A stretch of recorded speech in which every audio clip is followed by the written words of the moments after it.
Então, povo santo, culto de avivamento, né?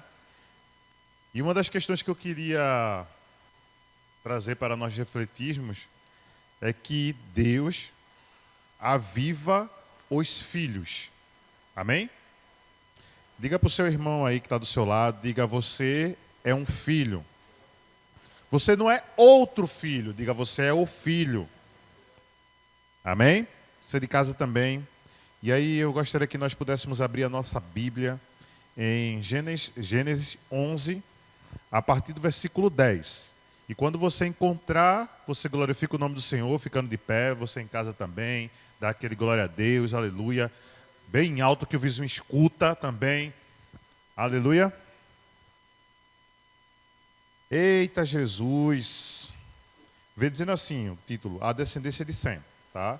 Isso é depois de Noé, né? Passou lá a época de Noé. Este é o registro da descendência de Sem. 2 anos depois do dilúvio, aos 100 anos de idade, Sem gerou Arfaxade. E depois de ter gerado Arfaxade, Sem viveu 500 anos e gerou outros filhos e filhas. Aos 35 anos, Arfaxade gerou Salá. Depois que gerou Salá, Arfaxade viveu 403 anos e gerou outros filhos e filhas. Aos 30 anos, Selá gerou Eber. Depois que gerou Eber, Salá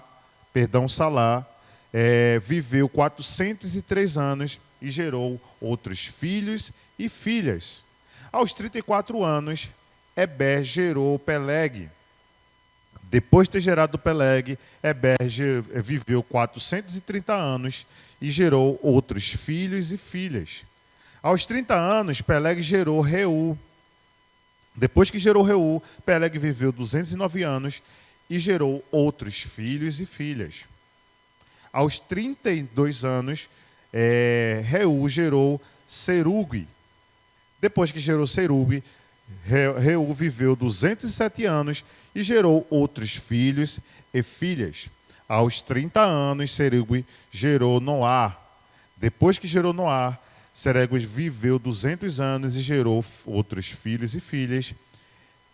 Aos 29 anos, Naor gerou Terá. Depois de ter gerado Terá, Naor viveu 119 anos e gerou outros filhos e filhas. Aleluia. Paizinho amado, no nome de Jesus, nós agradecemos por tua palavra, agradecemos por tudo que o Senhor já desprendeu do alto para a nossa vida, para que tenhamos direções assertivas em nossos passos.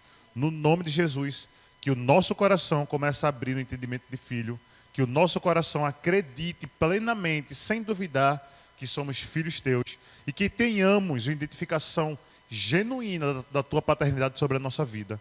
No nome precioso e poderoso de Jesus. Amém, povo santo? Se poder sentar aí. Você de casa também pode sentar, tá? Aleluia. Sente no seu sofá, sente na sua cadeira. Amém? Eita Jesus. Eu iniciei aí dizendo para você conversar com o seu irmão aí que ele não é o outro filho. Eu lembro que eu estava fazendo a leitura de uma das ministrações, eu estava lendo exatamente a passagem de Gênesis, a relação de Abraão com Deus, né, para falar sobre a palavra. E aí Deus me levou a ler o capítulo 11. E eu fiquei muito com isso dentro de mim. Quando eu estava lendo, vocês perceberam aí, nós percebemos, né, que depois que tem um filho com o nome colocado na Bíblia, depois vem outros filhos e filhas. Vocês perceberam? Que em todos que ele leu aí, que Deus mostrou para a gente, Peleg, Terá, Naor, Eber, todos eles vêm com o nome, vêm com o seu nome sendo explícito dentro da leitura. E depois que ele diz, depois de Peleg ter Seregue, um exemplo, tá? Deixa eu pegar aqui um. Depois de Selá ter gerado Eber, Selá viveu 403 anos e gerou outros filhos e filhas. E aí o que é que Deus me chamou a atenção nisso? Deus me chamou a atenção que existe um nome que Ele colocou em nós, porque o nome que nós temos hoje, seja Adriano, seja Elis, seja você que estiver em casa, não foi só escolhido por nossos pais. Nós precisamos compreender que o nome que foi estabelecido sobre nossa vida não foi uma direção dos nossos pais terrenos, mas foi uma direção de Deus que Ele escolheu, Ele colocou o nome nosso lá no céu e Ele veio para cá, sendo revelado pela minha vida, por sua vida, a partir do nosso nascimento. Amém? Então, às vezes, nós queremos mudar a nossa nomenclatura, não é verdade? Não gostamos do nosso nome, porque o nosso nome é estranho, porque o nosso nome soa diferente, porque o nosso nome é complicado de pronunciar, porque meu pai errou a escrita, ou minha mãe errou a escrita lá quando foi fazer a certidão de nascimento. Não há erro no nosso nome. Diga, no meu nome não há erro. Foi o meu pai que escolheu para mim. Aleluia. Nós começamos a ter uma crise de identidade porque nós não conseguimos reconhecer o nome que foi dado por Deus. Se nós não reconhecemos o nome que foi dado por Deus sobre a nossa vida, nós não reconhecemos que Deus é nosso Pai. Então, preste atenção na leitura que a gente fez. Existia um nome característico, e depois desse nome vem outros filhos e filhas. Quando nós não identificamos o nosso nome, que ele não foi aqui, quando nós não temos a referência, que foi Deus que colocou o meu nome, nós fazemos parte desses outros filhos e filhas, que não tem nome, que não é levado em consideração, que não é relevante dentro de uma escritura, dentro de um histórico familiar. O nosso nome faz parte da história da nossa família. Amém? Enquanto nós não tivermos isso dentro de nós, nós iremos perceber que estamos flutuando dentro da nossa família. E aí o que é que vai acontecer? Um nome específico, vamos dizer, uma casa que tenha 3, 4 filhos, um nome vai ser mais lembrado do que o outro. Um nome, ele vai sobressair mais do que o outro. O nome de um filho. Mas não é por conta da escolha do nome ou porque o pai e a mãe têm preferidos. Porque pai e mãe, se ele está dando uma direção de preferência para filhos, está errado. Pai e mãe não têm preferência de filhos. Às vezes um filho, ele chama muito mais atenção pelos atos que ele comete do que o outro, e o outro fica inibido de fazer a mesma coisa, ou ele tem um direcionamento diferente. Porque cada filho tem a sua individualidade. Os seus filhos, os nossos filhos, por mais que nós tenhamos 10 filhos, cada um tem a sua individualidade e devemos tratá-lo de acordo com a individualidade dele. Deus nos trata de acordo com a nossa individualidade. Diga para o seu irmão, Deus lhe trata de acordo com como Ele criou você. Aleluia? Então, dentro da mesma família chamada igreja, para cada filho que Deus constituiu, existe uma direção diferente. Mas essa direção é quando eu começo a reconhecer o meu nome dado por Ele lá no céu. Então nós não fazemos parte desses outros filhos e filhas. Nós temos um nome e esse nome é soado no céu. Nós precisamos tomar posse do nome que Deus colocou sobre a nossa vida, por mais que, preste atenção, às vezes eu vou falar pelo meu nome, Meu pai e minha mãe não tinham intenção nenhuma de colocar o meu nome que tivesse um significado diferente. Adriano, dentro de um significado, quer dizer obscuro. O nome Adriano quer dizer obscuro. Me perguntei, meu pai e minha mãe teve intenção de fazer isso? Não. Não teve intenção. E o que é que Adriano fez depois que descobriu? Pai, talvez o meu nome no significado daqui, dessa área de mundo, signifique obscuridade. Mas no céu, o meu nome quer dizer claridade para o Senhor. Porque foi o Senhor que escolheu o meu nome. E eu tenho orgulho de levá-lo para onde eu for. Então, povo santo, nós precisamos começar a entender que às vezes a nossa direção de visão está para as coisas muito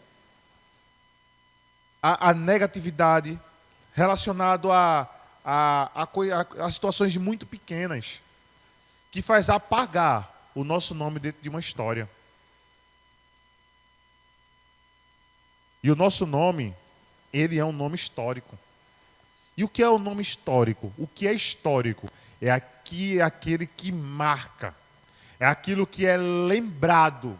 É aquilo que as gerações, quando passarem, vai saber que está lá. Foi marcado para sempre, no sentido de dentro da minha geração. As minhas filhas, os meus netos, os meus bisnetos, os meus tetranetos, tataranetos, e assim vai até chegar distante, vai lembrar que existiu um Adriano dentro da trajetória deles. Eu lembro do nome da minha avó, mas eu não lembro do nome do meu bisavô. Talvez ele, dentro da construção dele, ele tenha sido só um outro filho. Mas eu me recuso a ser um outro filho. Eu quero ser o filho chamado Adriano, aquele que vai ser lembrado. E se você tomar posse disso, você vai ver como a sua família, a sua geração, ela vai começar a modificar as atitudes. E você precisa afirmar dentro dos seus filhos que eles existem, que o nome deles foi dado por Deus, que não existe preferência, ele não é o outro filho, irmão de fulano. Ele é o nome dele. Às vezes nós, como filhos, nos sentimos renegados porque eu me senti. Eu achava que existia preferência dentro do meu relacionamento com meus pais. Até eu entender que existia. Eu compreendi que dentro da minha relação familiar, os meus pais, talvez que tenham tido na mente de criar os dois filhos da maneira igual. Isso foi o jeito que eles acharam para criar os filhos deles. Eu não aplico mais isso na minha vida, nem na vida das minhas filhas. Porque eu sei que cada um tem sua cabecinha. E por ter ocorrido isso, na minha mente pequena, enquanto eu me considerava o outro filho, eu achava que existia uma preferência enorme. Uma preferência que era absurda relacionada ao meu irmão. E eu observava que era, às vezes, tudo que acontecia, não tem aqui, que a pastora Elis leu, Romanos 8, não foi? Mas era como se fosse tudo coopera para o bem do meu irmão, não para o meu bem. E quando eu falo tudo, era tudo de bom. Então era como se tudo que fosse promovido de melhor fosse colocado à disposição dele. Na minha mente rejeitada, girava isso. Na minha mente rejeitada, ficava a ideia de que eu não tinha prioridade na vida dos meus pais. Na minha mente rejeitada, ficava com a ideia de dizer, ele ganhou tal coisa e eu não ganhei. Olha, ele recebeu tal situação e eu não. Isso perdurou desde que eu tive meu entendimento enquanto adolescente. Eu só vim conseguir desfazer isso na minha vida depois de 30 anos. Quantos anos eu vivi uma mentalidade rejeitada? Quantos anos eu vivi achando que eu era um outro filho? Quantos anos eu vivi imaginando que eu não tinha preferência na vida dos meus pais.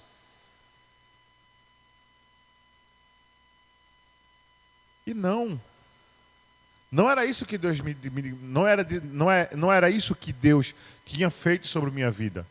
Então, por eu não ter essa identificação comigo mesmo, eu não conseguia ver Deus como pai.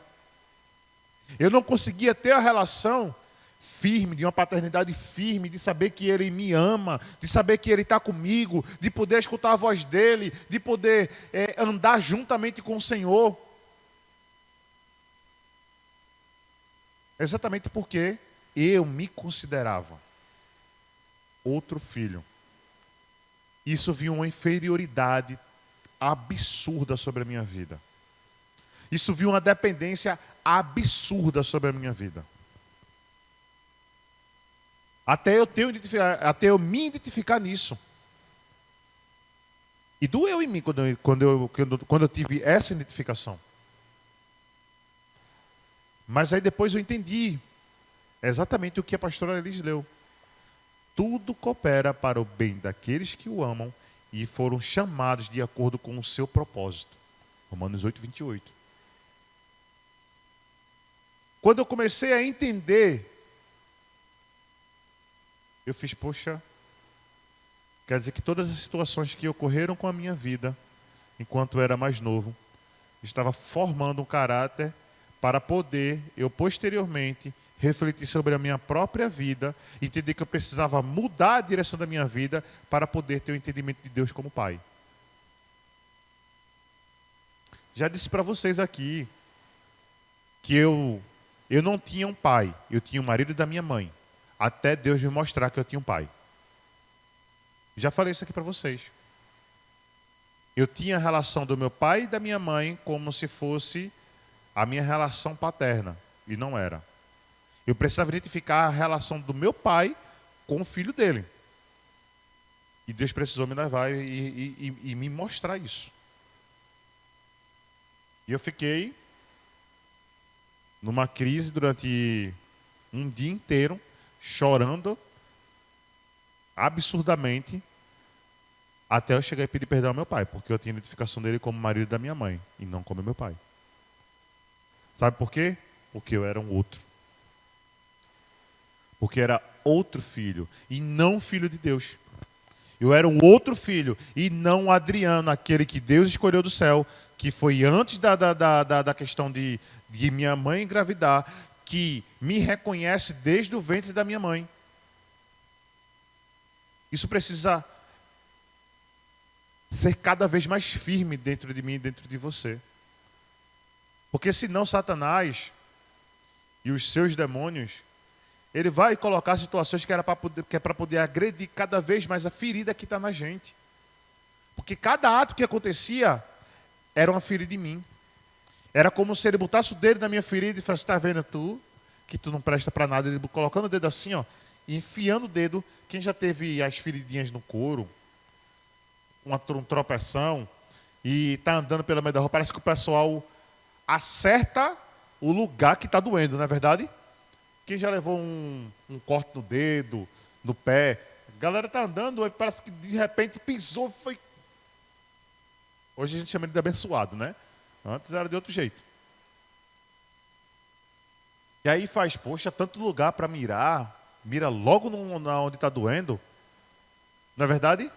Satanás faz isso. Ele pega a nossa inferioridade, por nossa questão da nossa própria rejeição, e ele vai colocar diversas situações para que nós nos sintamos cada vez mais rejeitados. Aí vem a relação familiar, em que às vezes um pai fala algo, você percebe que ele está falando algo que está deixando você, entre aspas, mais inferiorizado, você toma para você e empurra mais ainda o dedo na ferida e dói mais. Você vai para o trabalho, chega lá, o chefe fala alguma coisa para o outro funcionário, você recebe aquilo dali e enfia cada vez mais na própria ferida. Sabe por quê? Reconhecimento. Que eu tenho um nome e que foi dado por Deus, e eu tenho um pai, e que ele não faz nada para que eu sofra. Identificação. Precisamos acordar. Precisamos viver de maneira diferente. Viver sem rivalidade dentro da própria família. Ah, não, Deus gosta mais do pastor Adriano do que a pastora Elis. Veja se isso não é uma mentalidade inferior. É uma mentalidade inferior ou não é? Ah, não, Deus gosta mais da pastora Elis do que o irmão da igreja. Não tem a ver com o título. Tem a ver com o entendimento de quem Deus é na nossa vida. Você pode ver pessoas aí falando de Deus nos lugares onde você chegar. Você pode chegar e ver o cara ministrando muito, mas ele não está avivado enquanto filho. Ele está sendo um reprodutor da Bíblia, ele está pregando, indo, fazendo o que Deus pediu para fazer, mas o entendimento dele como filho, para saber o que é amor de pai, talvez ele não tenha. Eu vejo muito hoje pela internet ferida de rejeições. Eu vejo muito na internet as pessoas querendo se mostrar. Para que as pessoas vejam. Ah, não, eu sou bonitinho, então vou fazer um Reels aqui. Para poder divertir a população. Nada contra. Desde que eu tenha o meu entendimento de quem eu sou em Cristo Jesus. De quem eu sou perante a paternidade de Deus. Porque a partir do momento que eu faço algo com a motivação errada, eu estou querendo mostrar algo que realmente eu não vivo.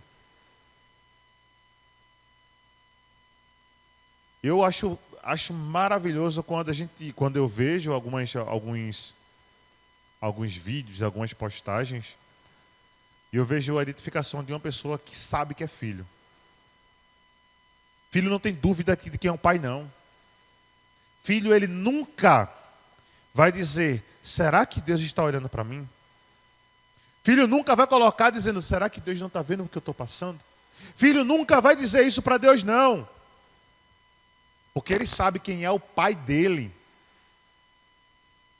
Ele sabe de onde ele tirou ele, de onde ele colocou ele e de onde Deus ainda vai colocar ele.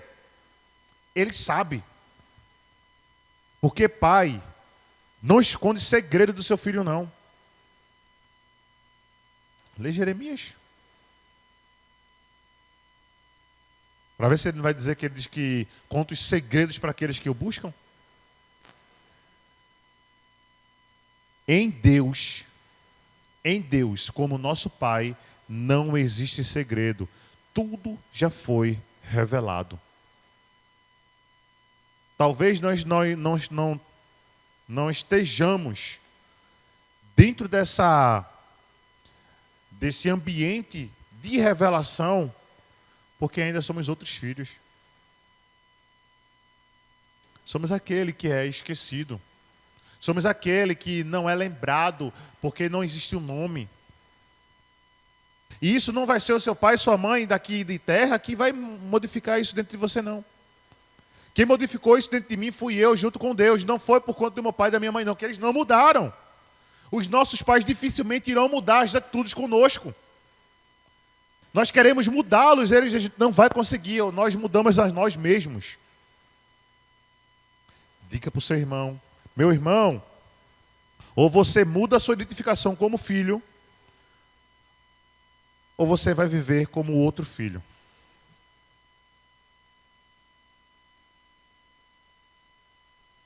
Nós não somos outros filhos. Deus nos escolheu para sermos filho dele. Fale o seu nome. Se você está com dificuldade, fale o seu nome. Deus, eu sou Adriano e o Senhor me escolheu como filho seu e eu vou ser reconhecido como seu filho. Não se coloque no lugar do seu irmão para receber preferências. Não se coloque. Porque eu já fiz muito isso. Não se coloque, não. Deixe a vida dele. Viva a sua vida em Deus. Que aí você vai ver como irá mudar, modificar a maneira da trajetória, a sua trajetória na caminhada junto com Jesus. Eita Jesus! Você vai ver quando Jesus falava com Deus, ou Deus falava com Jesus. Deus falava, meu filho. Quando Jesus falava com Deus, ele falava, meu pai. A Bíblia toda, a partir do Novo Testamento, vem falando referência ao nome Jesus. Ao nome que Deus deixou escrito lá em Isaías. Emmanuel. Deus conosco. Vem fazendo a referência. Nós precisamos ter a Bíblia como a nossa vivência diária. Porque senão outra coisa vai nos levar a nos sentirmos de outra maneira, que vai levar como consequência entender que somos outros filhos. Pergunto e responda para você mesmo. Quem diz que você é filho? Quem é que diz que você é filho? Deus. Ele escolheu você como outro filho ou como o filho? O filho. Artigo definido. Você foi definido como filho de Deus. O filho de Deus. O nome que ele deu, filho de Deus. Não se permita nada contrário a isso. Não permita que o pensamento venha querer mostrar algo diferente disso. Não permita. Por mais que estejamos em dificuldades, por mais que encaremos situações muito, mas muito negativas na vida, mas comece a mudar o entendimento. Comece a mudar o entendimento. E essa mudança não vai ser Deus que vai fazer por mim e por você. Essa mudança não serão os nossos pais terrenos que irão fazer por mim e por você. Diga assim: eu sou responsável pela minha própria mudança. Eu sou responsável pela mudança do meu entendimento enquanto filho. Eu e você. Não é com ninguém mais. Somos nós. E Deus veio para avivar os filhos dele. Deus veio para trazer todas as direções para os filhos dele. Por isso, com tanta preocupação que ele tinha com Israel, de deixar uma lei estabelecida, falar com Israel: olha para mim, tu está sendo inferior. E você não é inferior, você é igual. Amém, povo santo? Amém? Saiamos daqui hoje para nunca mais esquecer. Escreve na parede da tua casa, escreve no armário da tua cozinha, escreve no armário do teu quarto, escreve em algum lugar esse entendimento novo. Eu não sou outro filho. Eu tenho um pai que me deu um nome. E ele foi estabelecido como histórico. Amém? Vamos ficar de pé?